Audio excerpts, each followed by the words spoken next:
Hello and welcome to another Ultra Confusion interview. This time we have... Hannah. Hey, I'm Sam. I'm team lead on LightBreak, Deev Interactive. And what is each of your roles? Real quick. Yeah, so I do user interface programming for LightBreak, and I also have written the story for us. Hey, I'm the team lead and creative director for LightBreak. So what exactly is LightBreak?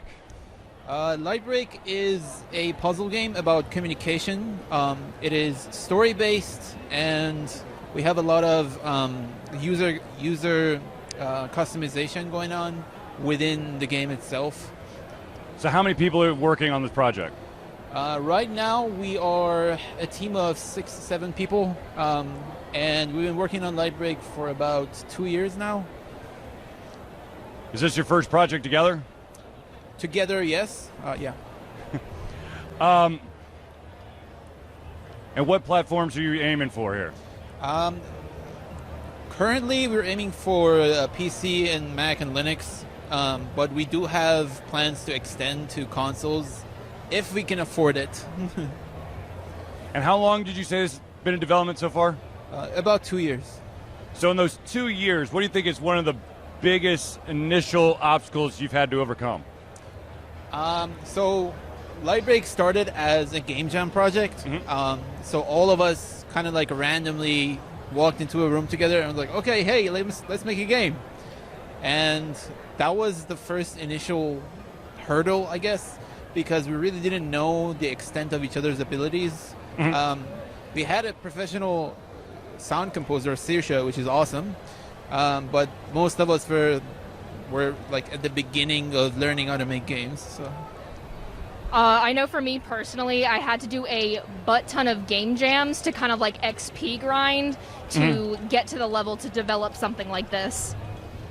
So since it was a game jam, was there like a general theme that you had to start from? Yeah, the theme of the game jam was rebuild. So the core gameplay is you're solving these puzzles that make music, so you're rebuilding the kind of destroyed musical tracks. Gotcha. So in this process, what would you say is one of your favorite accomplishments thus far? Oh my gosh, Kickstarter? It has to be our Kickstarter. We went on Kickstarter and we actually had a successful campaign. So shout out to Kickstarter backers. Okay, so with Kickstarter, I know there's this like, I don't want to say impending doom, but this like upcoming number or date that you're trying to hit. What is that right now? So our date for when things were supposed to be out was actually in February. Thankfully, Kickstarter is not super aggressive about that. So we're just kind of releasing updates monthly and keeping up with people and keeping everybody updated. And everybody's been pretty cool about that, so. As of right now, what is your like goal playthrough time? Goal playthrough time would probably hit that like 2-hour mark for Steam, but with our story and with a lot of the new gameplay mechanics that we're trying to implement, we're trying to make it a super replayable game so that you can learn more things as you keep replaying and adventuring throughout the world. Yeah, and for me, I think one aspect that I really want out of the gameplay is people being a little bit more familiar with sound cues, and that's a surprising skill that we have developed over developing the game. It was like I was super tone deaf before we started making the game, and now I can tell the difference between two very close notes, and that's something that I really would like our players to walk away from the game and say, oh, okay, I understand the difference between this note and this note now.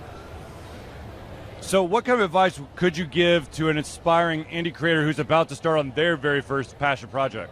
Start small. That's what I always say.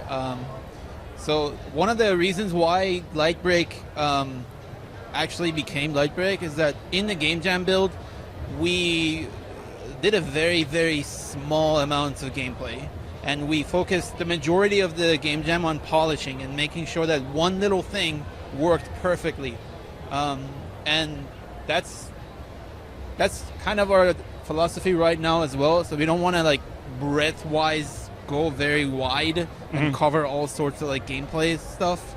We just want to make sure that the things that we have right now works. A piece of advice that I have as somebody who doesn't have like a huge computer science background is go for it. Simply go for it. You can fix scuffed code later, but the more that you go at things, the better you get, and the longer you wait to go at things, that's just time wasted. Where can individuals get more information?